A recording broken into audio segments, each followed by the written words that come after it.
Hi, welcome back to the Basfit Biology channel. Myself Dr. Faisal. Please subscribe the channel, give likes, give comment, share the link, press the bell icon. हमने कई previous videos upload किए जो इस topic से concern है, related है, जो human health and diseases से कंसर्न है। अगर आपने वो वीडियोस अब तक नहीं देखे तो उन पूरे वीडियो के लिंक्स इस वीडियो के डिस्क्रिप्शन बॉक्स में है, आप जरूर देखिए। प्लस जितने वीडियोस हमने हमारे यूट्यूब चैनल पर अपलोड किए उन पूरी वीडियो के लिंक्स भी इस वीडियो के डिस्क्रिप्शन बॉक्स के बॉटम में है, आप उस पर भी क्लिक कर जरूर देखिए। आज हम इस वीडियो में देखने वाले हैं the adolescence and mental health. पहले तो हम डिस्कस करेंगे कि एडोलेसेंस किस एज का होता है, किसे एडोलेसेंस कहते हैं। फिर एडोलेसेंस में हम क्या चेंजेस, हमके बॉडी के अंदर क्या चेंजेस है, मेंटल के अंदर क्या चेंजेस होता है, उसके लाइफ में क्या चेंजेस आते हैं, सेक्सुअल कैरेक्टर्स में क्या चेंजेस आते हैं, हम देखने वाले हैं।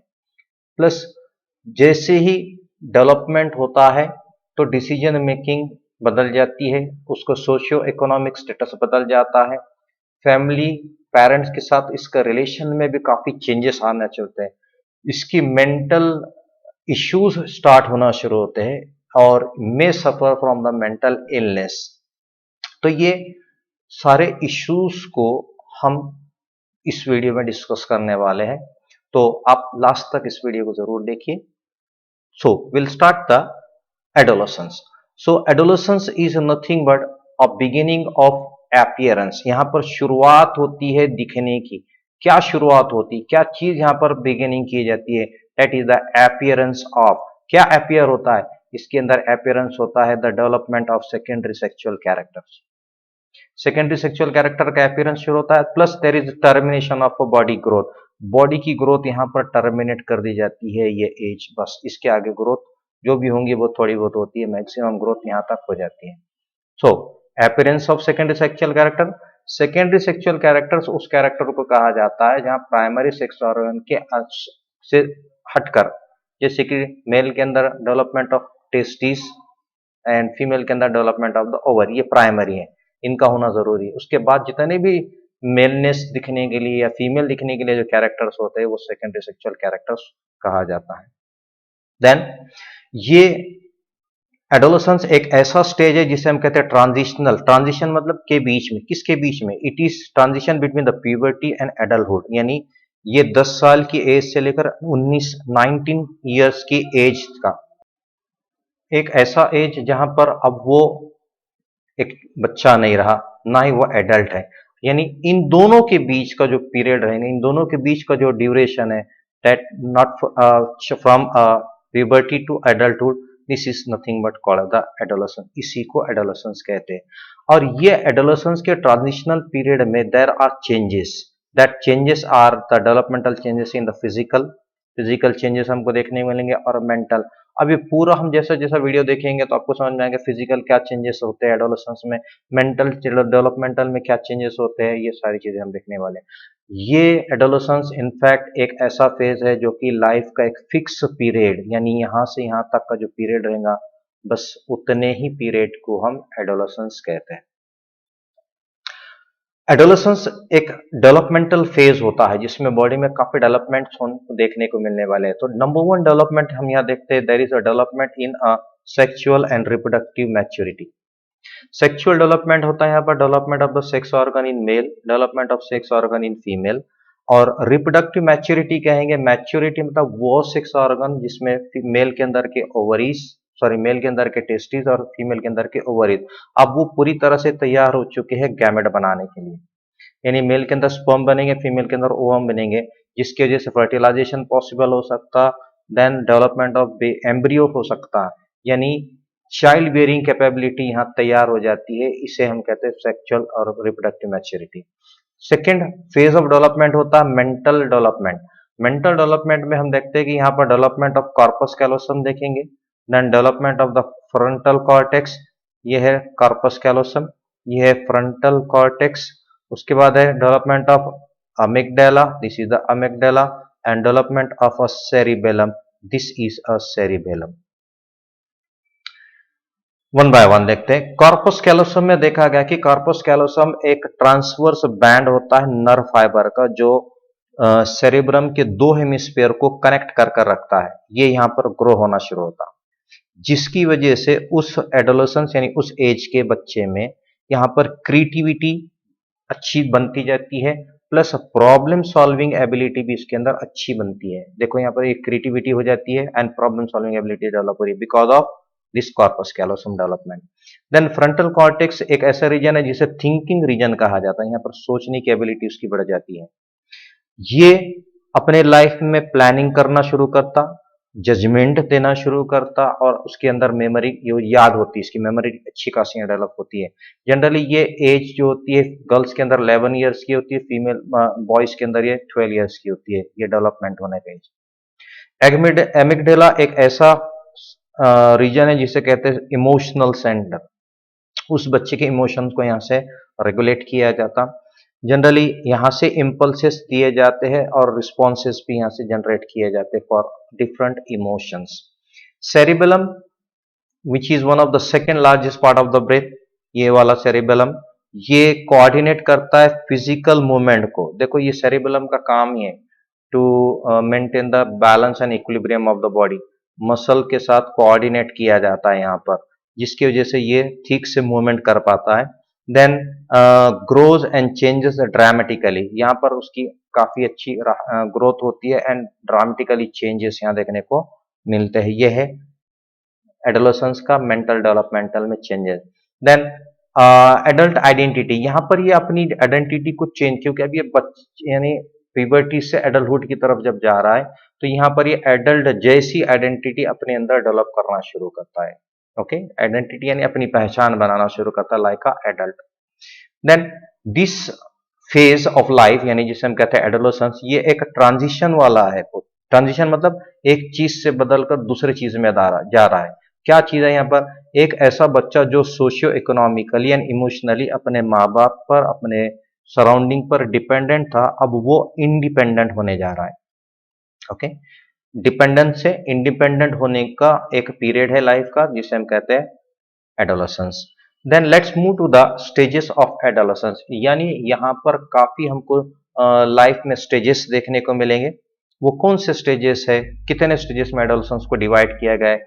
चल see the adolescents they are defined as an individual of a 10 to 19 years age group। ऐसे बच्चे जो 10 साल से 19 साल के एज के होते हैं उन्हें एडोलेसेंट्स कहा जाता है। लेकिन गवर्नमेंट ऑफ इंडिया ने एक पॉलिसी डेवलप की जिसको कहते हैं नेशनल यूथ पॉलिसी, और उस नेशनल यूथ पॉलिसी में Indian government has defined this age as a 13 to 19 years, यानी इंडियन पॉलिसी के हिसाब से यहाँ 10 से 19 के बजाय it is about 13 to 19 age of adolescents, ऐसी उम्र जो एडोलेसेंस कहते हैं। तो इसको 3 हिस्सों में डिवाइड किया गया है। दिस एडोलेसेंट एज हम यहाँ से कंसिडर करेंगे। It is divided into the early stage, middle stage and a late stage. चलिए पहला देखते हैं अर्ली स्टेज। अर्ली स्टेज होता है 10 से 14 साल की उम्र का। अब ये 10 से 4 यानी 4 साल का जो 4-4.5 साल का जो ड्यूरेशन होता है अर्ली पीरियड, इसमें क्या चेंजेस होते हैं? जस्ट सी, ये एक ऐसा चेंजेस है जिसके अंदर शुरुआत होती है, starting it is the beginning of appearance. क्या शुरुआत होती है? Beginning appearance of secondary sexual characters in both male and female.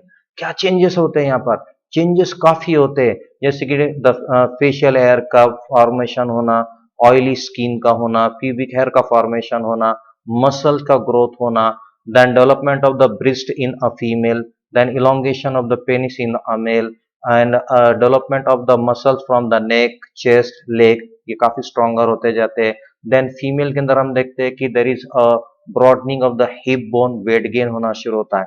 ये जो कैरेक्टर्स है ये 10 साल से स्टार्ट होना शुरू होते हैं। ये हो गया पहले सिम्टम्स।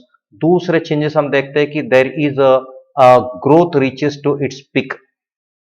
जनरली हम देखते हैं कि एक बच्चे की ग्रोथ स्टार्टिंग में बहुत फास्ट होती है, लेकिन बाद में स्लोली 4 साल की एज के बाद ग्रोथ कम होना शुरू होती है, फिर स्लो होती हुई, लेकिन 10 साल की बाद से after 10 year this growth goes very high, काफी ज्यादा हो जाती है and reaches at the peak, ये आखिरी लिमिट है, इसे कहते हैं पिक, आखिरी लिमिट।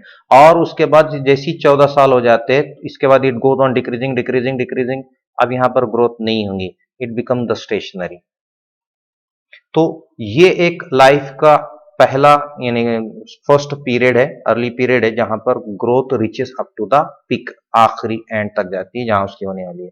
ग्रोथ काफी फिजिकल रैपिड होती है ये 4 सालों के अंदर, बहुत ज्यादा तेजी से उसकी बॉडी के अंदर चेंजेस देखने को मिलते हैं। The individual starts to have the concrete thinking. अब यहाँ पर ये जो एज का एडोलेसेंट रहेगा ये कॉन्क्रीट थिंकिंग करता है। कॉन्क्रीट कहते हैं कि जो चीजें एक्चुअल में है, आसपास उसके देखी जा सकती, उसे कहते हैं कॉन्क्रीट। बाद में ये अपनी लाइफ की बाउंड्रीज को डिफाइन करना शुरू करता है कि इसको कहाँ जाना है, कौन सा खेलना है, कौन से रिलेशन मेंटेन करना, कौन सा कॉलेज है, कौन सा जॉब है, ये सारी चीजें डिपेंडेंट रहना है या इंडिपेंडेंट रहना है, ये फैसले यहाँ पर लेने का ये एज स्टार्ट हो जाती है। Then they show their self exploration, ये अपने आप को सेल्फ एक्सप्लोर करते हैं, अपने अंदर की टैलेंट को ये एक्सप्लोर करते हैं कि ये क्या कर सकते हैं, सबको बताना शुरू कर सकते हैं। Then they develop the body image. अब इनके अंदर एक तो ये एक ऐसा एज होता है जैसे कि अगर कोई आई मीन एनिमेशन है या फैमिली में कोई मेंबर है या सराउंडिंग में स्कूल्स के कोई टीचर्स है, या उनको देखकर उनको अपना इंस्पिरेशन मानते हैं या उसके हिसाब से अपने बॉडी में उनको मिमिक करना शुरू करते हैं, बॉडी इमेज डेवलप करना शुरू करते हैं। Then they are having the intense friendship. ये एज ऐसा होता है जहां पर ये अपने आसपास इनके जो फ्रेंड्स होते हैं इनसे काफी क्लोज, इंटेंस मतलब बहुत गहरी दोस्ती, यहाँ पर फ्रेंडशिप डेवलप करना शुरू कर देते ये एज में। Then they also suffer from the instability and also they evaluate their reasons of the instability. ये स्टेबल नहीं होते, जो भी चीज होती है इनके अंदर उसको ये इवैल्यूएट भी करते हैं कि क्यों हुआ, रीजंस पता करना शुरू करते हैं। Then the second phase of the life जो एडोलेसेंस का है, जिसमें हम कहते हैं मिडल पीरियड, ये होता है 15 साल से 17 साल, यानी नियर अबाउट 2 इयर्स का ड्यूरेशन है, 4 साल उसके बाद 2 साल। इसमें क्या चेंजेस होते हैं, इस पीरियड में ऑलमोस्ट जो कैरेक्टर स्टार्ट हुए थे, अपियर हुए होते सेकेंडरी सेक्सुअल कैरेक्टर के, यहाँ पर ये फुल डेवलप होना शुरू होते हैं। ओके, देखो वो जो पहले फेज में स्टार्ट हुआ था, यहाँ पर फुल डेवलपमेंट होता है सेकेंडरी सेक्सुअल कैरेक्टर, जैसे कि बॉयज एंड गर्ल्स में आवाज में चेंजेस आते हैं, muscles goes on increasing in the strength, body के ऊपर हेयर का पैटर्न बदलना शुरू होता है, स्किन के ऊपर ऑयल फॉर्मेशन स्टार्ट होते हैं, गर्ल्स के अंदर ब्रेस्ट डेवलपमेंट होता है, हिप के अंदर वाइडनिंग होती है, बॉडी के अंदर फैट डिपोजिशन किया जाता है। मेल के अंदर वही हम देखते हैं कि शोल्डर ब्रॉडनिंग होती है, यहाँ पर हिप हुआ, यहाँ शोल्डर होता है। यहाँ पर hair pattern almost same, and hair pattern यहाँ पर जैसे कि फीमेल में आर्मपिट है and also the pubic hairs होता है, लेकिन मेल के अंदर जो होता है फेस एंड चेस्ट, ये दो चीजें यहाँ पर हमको सेकेंडरी सेक्सुअल कैरेक्टर में मेल में देखने को मिलेगी। नेक्स्ट ग्रोथ, अब यहाँ पर पहले फेज में it reached up to the peak, अब यहाँ पर ग्रोथ पीक पर चलेगी, अब ग्रोथ यहाँ से डिक्रीज होना शुरू होती है, it goes on slow down. यानी यहाँ पर 14 साल की उम्र तक तो 95% एडल्ट को जितनी कैरेक्टर्स और हाइट होती थी या ग्रोथ होती है वो यहाँ ऑलमोस्ट हो गई थी, इसलिए यहाँ पर अब ग्रोथ नहीं होती, it slows down. Then here जैसे कि फर्स्ट फेज में हमने देखे कि the adolescent start to think concrete, यहाँ पर they start to think abstract when they are in normal mood. जब ये नॉर्मल होते हैं तो ये abstract थिंक, abstract मतलब जो चीजें मौजूद नहीं है, ख्याली, या जैसे कि इनकी इमेजिनेशन वाले होते हैं उसके ऊपर सोचना शुरू करते हैं। लेकिन जब वो स्ट्रेस में चले जाते हैं, then they go in the stress, they think concrete. Okay, जब स्ट्रेसफुल होते हैं तो कॉन्क्रीट सोचना शुरू करते हैं। Then reestablishing the body image for a long range thinking. अब यहाँ पर पहले जो फेज में इन्होंने अपनी लाइफ को एक बॉडी इमेज बनाना शुरू किए थे, अब यहाँ पर फिर से री स्टैब्लिश करते हैं, फिर से अपनी बॉडी इमेज को बनाना शुरू करते हैं एक लॉन्ग रेंज थिंकिंग के साथ, क्योंकि यहाँ पर अब थोड़ी सी मैच्योरिटी आती है, तो सही क्या है वो अपने बॉडी की या सोशल या नॉलेज या इमोशनल के हिसाब से चेंज करना शुरू करते हैं। Then in this 15 to 17 years they have having the sense of leadership, यहाँ पर इनके अंदर लीडरशिप बहुत अच्छे से डेवलप होती है, एंड पावरफुलनेस। ये हमेशा अपने पीर ग्रुप में ये एक अपनी लीडरशिप ओन करता है, लीडरशिप वहाँ पर करने की कोशिश करते हैं। तो ये लीडरशिप वाला जो खूबी है, कैरेक्टर है, यहाँ से डेवलप होता है 15 टू 17 ईयर्स में। Then preoccupied with romantic fantasy, ये ही वो एज है जहां पर they live in a romantic fantasy because they are having the development of the sex organ, secondary sexual character and attraction with opposite sex. यहाँ पर actually the ability of testing, ये अपने आप को इस तरीके से मेंटेन करते हैं just to attract the opposite sex partner. ये एज में हमको देखने को मिलता है। Then their behavioural code is defined by their peer group, उनके दोस्त, उनके फ्रेंड्स डिसाइड करते हैं कि इसका बिहेवियरल जो कोड रहेगा कि ये कैसा इसका बिहेवियर होना चाहिए, वो उसके फ्रेंड सर्कल डिसाइड करते हैं। Then the last phase of adolescence developmental phase is 18 to 19 years. ये 1 साल का ड्यूरेशन होता है जिसके अंदर it is characterised by the establishment of total physical maturity. यहाँ पर देखिए, ये वर्ड पर यहाँ पर हाईलाइट कर रहे हैं, ये पूरी तरह से फिजिकली सेक्सुअली यहाँ पर मैच्योर हो जाता है। And start to only abstract thinking. देखो यहाँ पर पहले वाले में कॉन्क्रीट था, दूसरे वाले में एब्स्ट्रैक्ट था, फिर कॉन्क्रीट था। अब यहाँ पर पूरी तरह से एब्स्ट्रैक्ट थिंकिंग होती है, यानी जो चीजें नहीं है उसके ऊपर सोचना शुरू करते हैं, एब्स्ट्रैक्ट थिंकिंग होती है। Then the intellectual and functional identity is expose. यहाँ पर ये अपना इंटेलेक्चुअल बताना शुरू करते हैं, अपने फंक्शनल एबिलिटी को यहाँ पर दिक्कत आती है कि इनमें क्या एबिलिटी है, क्या काम कर सकते हैं। ये एज में यहाँ थोड़ा सा मैच्योरिटी डेवलप हो गई। Then individual relationship is almost favoured by the peer group, कि अपना इंडिविजुअल रिलेशन किसके साथ मेंटेन करना है, ये इनके आसपास के फ्रेंड्स या पीयर ग्रुप उनको डिसाइड करने में सपोर्ट करते हैं। देन एक ऐसा एज जहां पर जो पहले इंटेंस फ्रेंडशिप थी या अपोजिट सेक्स की तरफ अट्रैक्शन था, रोमांटिक फैंटेसी थी, अब यहाँ पर they are having the stable relationship. यहाँ पर रिलेशनशिप में स्टेबिलिटी आती है क्योंकि the that individual is moved from childhood to the adulthood. अब वो एडल्टहुड की तरफ अच्छी तरह से डेवलप हो जाता है, तो स्टेबिलिटी आ रही है रिलेशनशिप में, याद रखना यहाँ पर। Then physical changes in adolescence. अब हम देखेंगे बॉडी में क्या फिजिकली चेंजेस आते हैं इस एज के बच्चों में। चलिए, नंबर 1, ग्रोथ स्पर्ट। ग्रोथ कहते हैं irreversible change in the body in weight, mass, volume and number of cells जो होते हैं, इसे हम कहते हैं ग्रोथ। स्पोर्ट मतलब अचानक से कुछ चीजें बढ़ना शुरू होती है। जनरली ग्रोथ तो पहले ही पीक पर चलेगी, 95% हो गई, अब बचे हुए जो 5% में यहाँ स्पर्टिंग होती है, यहाँ देखने को मिलती है। बॉयज एंड गर्ल्स दोनों में हमको देखने को मिलने वाला है। So let's see in a boys. Boys के अंदर देखते हैं हम ग्रोथ, यहाँ चेंजेस होता है। There is a development in the muscles. यहाँ पर स्किन बिकम्स ऑयली क्योंकि इनके जो सेबेशियस ग्लैंड होते हैं वो अच्छी तरह से डेवलप होते हैं। देन ब्रॉडनिंग ऑफ शोल्डर, याद रखना फीमेल में पेल्विस होता है, यहाँ पेल्विक हो रहा है, शोल्डर का यहाँ डेवलपमेंट किया जाता है, ब्रॉड किए जाते हैं। बाद में आवाज बिल्कुल मोटी होती जाती है, क्रैकलिंग ऑफ द वॉइस होता है। Development of hairs, under arm के हेयर्स होते हैं, चेस्ट के ऊपर हेयर्स डेवलप होते हैं। प्यूबिक हेयर्स, प्यूबिक हेयर्स कहते हैं the hairs around the sex organ and the development of facial hairs भी यहाँ हमको देखने को मिलते हैं। Then sexual organ like penis का एनलार्जमेंट होता है and development of primary sex organ testis का भी यहाँ पर डेवलपमेंट होती है क्योंकि यहाँ पर child bearing capability, maturity develop की जा रही है। ये मेल के अंदर हुआ, बॉयज के अंदर। देन फीमेल यानी गर्ल्स के अंदर देखते हैं there is a development of the breast, then widening of the hip, then development of the hairs, under arm hairs होते हैं and development of the pubic hairs है and enlargement of the uterus and also the ovaries, क्योंकि यहाँ पर इनको sexual maturity पर लाया जा रहा है, ये इसलिए ओवरीज का भी डेवलप होना जरूरी है और चाइल्ड बेयरिंग कैपेसिटी के लिए यूटेरस का भी एनलार्ज होना जरूरी है क्योंकि यहाँ पर मेंसेस स्टार्ट हो जाते हैं।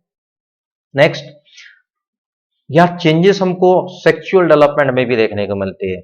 यहाँ पर इन मेल एंड फीमेल दोनों में भी sex organs they reach up to the maturity, fully mature हो जाते हैं। यहाँ पर spermatogenesis and oogenesis are almost ready to do. यहाँ पर 6 ऑर्गन का एनलार्जमेंट किया जा रहा, डेवलपमेंट भी हो रहा है एंड ग्रोथ भी की जा रही है। Plus they are having now the sexual desire. अब यहाँ पर एक ऐसा एज होता है क्योंकि यहाँ पर already there is attraction between the male and female. अब यहाँ पर सेक्सुअल डिजायर का अराउजमेंट, क्योंकि हार्मोनल भी अप एंड डाउन होते हैं। There is erection in a penis in male, then production of the sperm and plus ejaculation of the sperm, ये male में हमको देखने को मिलता है ये एज में। यहाँ पर ओव्यूलेशन भी होता है क्योंकि मेंस्ट्रुअल साइकिल यहाँ से ये स्टार्ट हो जाती है। Then initiation of sexual behaviour is also observed during this phase of life, adolescence के अंदर।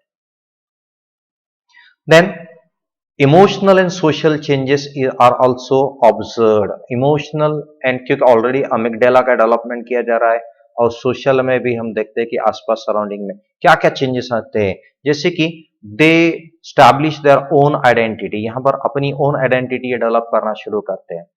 दे ओन आइडेंटिटी मतलब अब तक ये किसी को देखकर इंस्पायर्ड होकर अपने अंदर वो चेंजेस, कोई जो है तो डॉक्टर बनना चाह रहा है, कोई पायलट बनना चाह रहा है, कोई जो है तो लीडर बनना चाहता है, पॉलिटिकल लीडर बनना चाहता है, या कोई और अपनी अपनी एक आइडेंटिटी होती है, वो आइडेंटिटी है डेवलप करना शुरू करते हैं।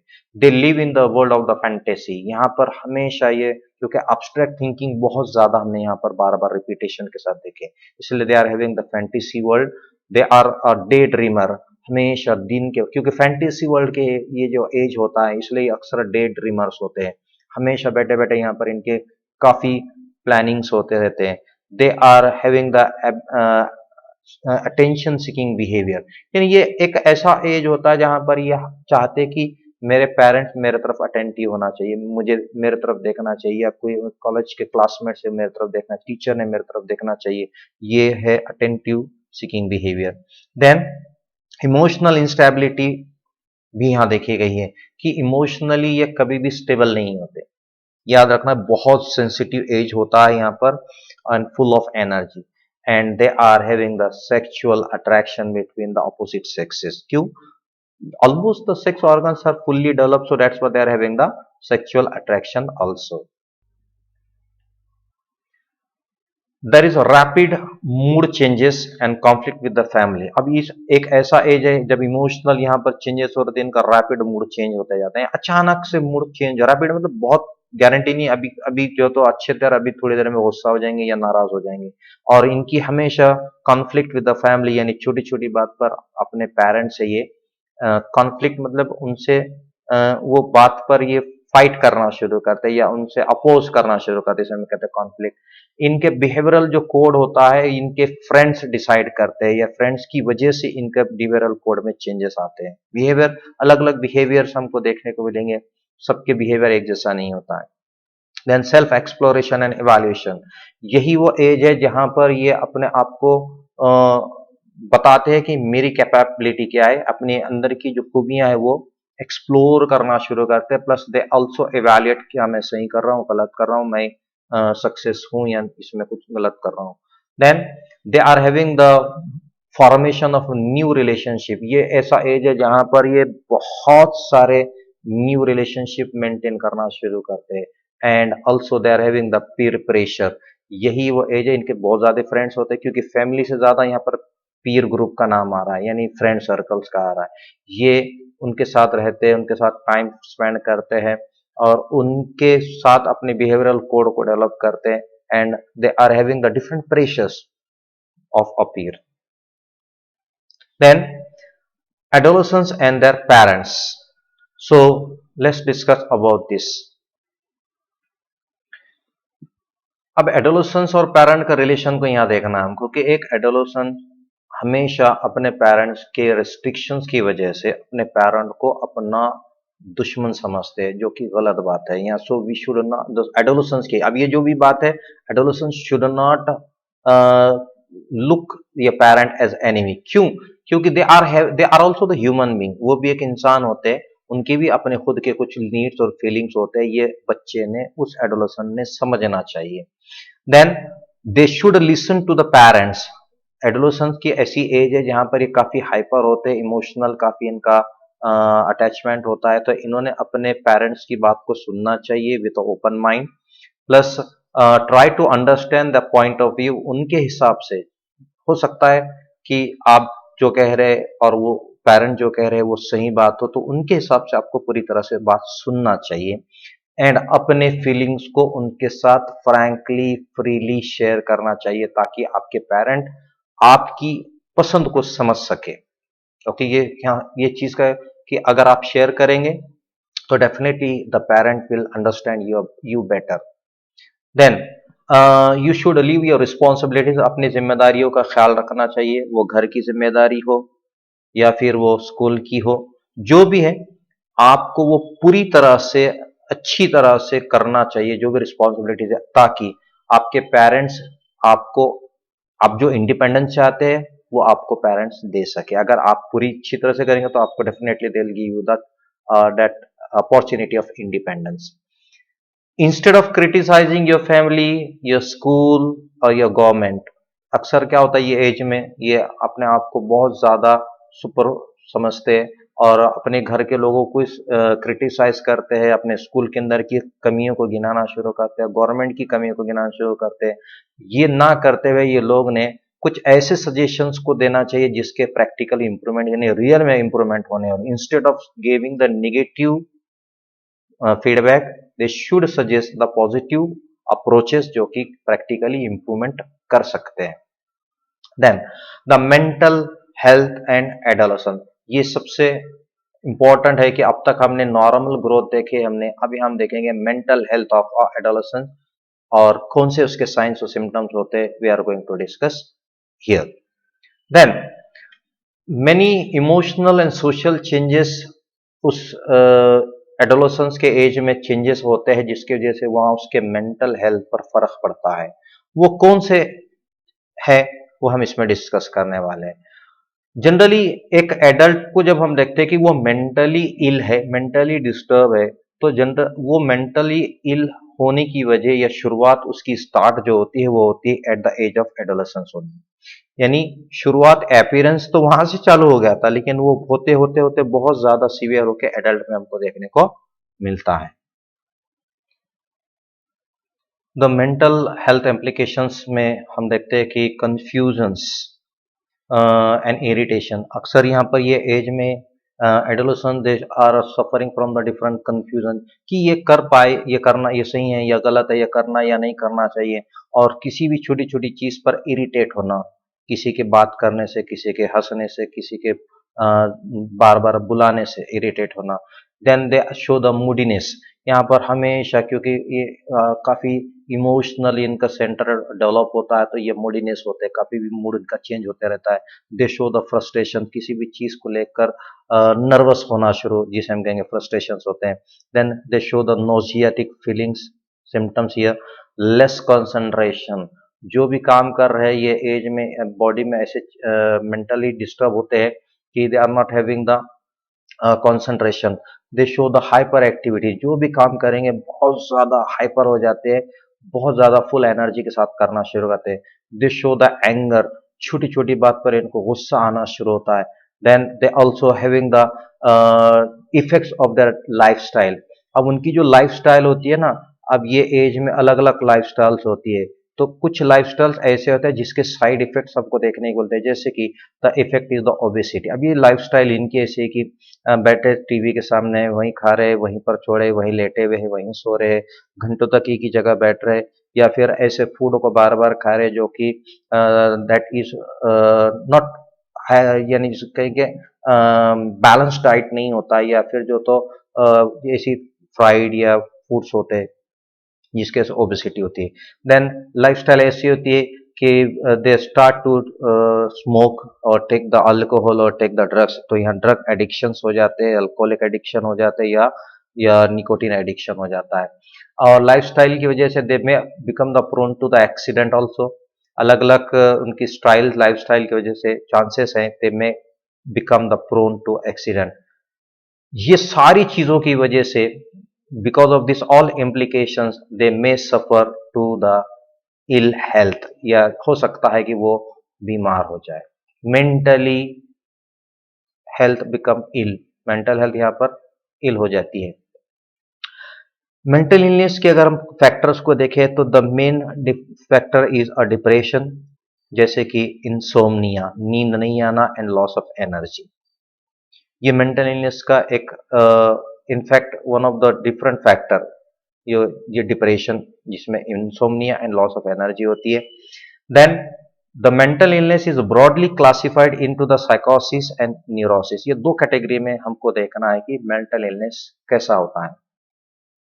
साइकोसिस में हम देखेंगे कि यहाँ पर द इंडिविजुअल यानी एडोलेसेंट, एक ऐसा एडोलेसेंट जो मेंटली इल है एंड साइकोसिस से सफर कर रहा है, तो उसको दे में ही और शी में सफर फ्रॉम डेल्यूशंस, जैसे कि उसको पीछे किसी की चलने की आहट सुनाई देती है, या पीछे कोई चल रहा है, या कोई साइड में कोई है, या आसपास उसके कोई है, ये डिल्यूशंस होना शुरू होते हैं।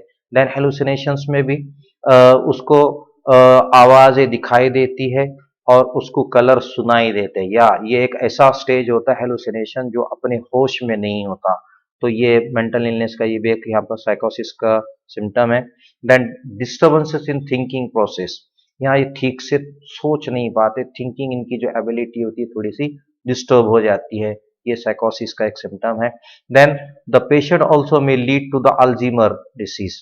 अल्जीमर के अंदर शिजोफ्रेनिया, जिसमें डिल्यूशंस होते हैं, हेलुसिनेशंस है, यहाँ पर बात करते करते पॉज लेकर बात करना, फिर सोचने का जो एबिलिटी है वो डिसऑर्गेनाइज हो जाती है, अजीबोगरीब इसका बर्ताव और एक्शंस होते हैं, और किसी भी बात पर ये सुनते फ्लैट हो जाते हैं। ये शिजोफ्रेनिया के सिम्टम्स हैं। देन डिप्रेसिव साइकोसिस में डिप्रेशन ज़्यादा हो जाता है, यानी किसी चीज़ को लेकर काफ़ी परेशान हो जाते हैं। देन साइकोसिस में also some observe characters are the amnesia, जिसमें the adolescent may suffer from the loss of memory, and bulimia में भी यहाँ पर हम देखते हैं कि there is extreme indulgence in food. ये बैठा तो एक ही बैठक में इतना सारा खाना खा लेता है पर्सन, और खाना खाने के बाद उसको गिल्ट होता है कि अरे यार मैंने तो इतना सारा खाना खा लिया, वो शेम फील करता है अपने उस खाने पर, उसको एंजाइटी होती है, फिर उसको लेकर वो इतना प्रिकॉशियस होता है कि अपने वेट, अपने बॉडी की शेप की फिक्र करना शुरू करता, ओवर ईटन फूड को निकालने की, वोमिट करने की कोशिश करता, डाइट प्लान करना शुरू करता, पिल्स लेना शुरू करता, वेट लॉस कराने वाले, वेट कंट्रोल वाले गोलियां दवाइयां को लेना शुरू करता, और ओवर एक्सेसिव एक्सरसाइज करता है, एक तो खा लेना और बाद में ओवर एक्सरसाइज कर लेना। This condition is observed in a mentally ill adolescent. Then also anxieties यहाँ पर देखी जाती है, जिसमें उसको किसी चीज का डर होता है या किसी के अप्रीहेंशन का प्रॉब्लम, ये एंजाइटी के सिम्टम्स हमें यहाँ देखने को मिलेंगे। एंड बुलिमिया का बिल्कुल यहाँ पर हम देखते हैं कि एनोरेक्सिया नर्वोसा एक ऐसी कंडीशन है जहाँ पर द पर्सन और द ये एडोलेसेंट जो होता है, ये ओवर एक्सट्रीम अपने बॉडी के वेट को मेंटेन करने के लिए कोशिश करता है, extreme fear of weight gain, इसको वेट बढ़ने से काफी डर होता है, ये कंटिन्यूस डाइटिंग करते रहता है, एक्सेसिव एंड कंपल्सिव एक्सरसाइज बहुत ज्यादा कंपल्सरी करते रहता है, और काफी इसके कैलोरीज के हिसाब से खाना खाना, डाइट प्लान्स होते हैं, very restricted to the eatings, यहाँ पर बहुत कम खाता है, अवॉइड द फूड एंड ज्यादातर भूखा रहना पसंद करते हैं, और developing rituals regarding the food, अलग अलग हर दिन के हिसाब से वो उसका डिसाइडेड होता है कि आज के दिन ये खाना है, ट्यूसडे की ये खाना है, ये सब उसके प्लान्स होते हैं। This is called the mentally ill adolescent suffering from anorexia साइकोसिस। Then they suffer from the sadness, यानी डिप्रेशन में होता है, और उनकी जो लाइफ होती है उसको वो इंजॉय नहीं करते। दिस इज अ साइकोसिस पेशेंट। देन न्यूरोसिस के अंदर क्या होता है, the again they suffer from the schizophrenia, यानी डिल्यूशंस है, हेलुसिनेशंस है, then pause in speech, thoughts है, डिसऑर्गेनाइज थिंकिंग होती है, बिहेवियर अजीब व गरीब होता है, और किसी भी एक्शन पर या बात पर वो फ्लैट अफेक्ट देते हैं। This are the then they also show the illusions, इनको जो है तो कुछ चीजें दिखाई देती है, आवाजें सुनाई देती है, और ये इनकी जो तो काफी मेंटली इल्ड इनके सिम्टम्स होते हैं।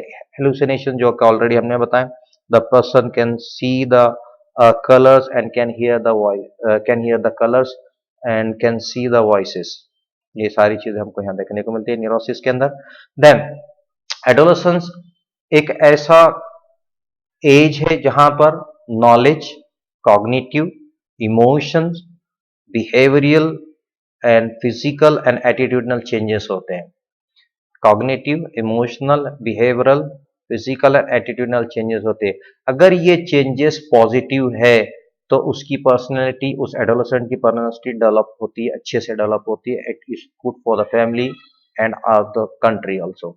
लेकिन डिपेंड करता है कि उसका रिलेशन उसके पेरेंट के साथ, उसके सराउंडिंग कंडीशन के साथ कैसा है। अगर ये उल्टा हो जाता है, that may be instead of positive में become the other side, that is the negative हो सकता है। देन अगर हम देख इसमें पूरे इसमें हम देखेंगे सबसे ज्यादा अगर एडोलेसेंट का ज्यादा क्लोज अटैचमेंट होता है वो उसके फ्रेंड्स, उसके पीर ग्रुप से होता है।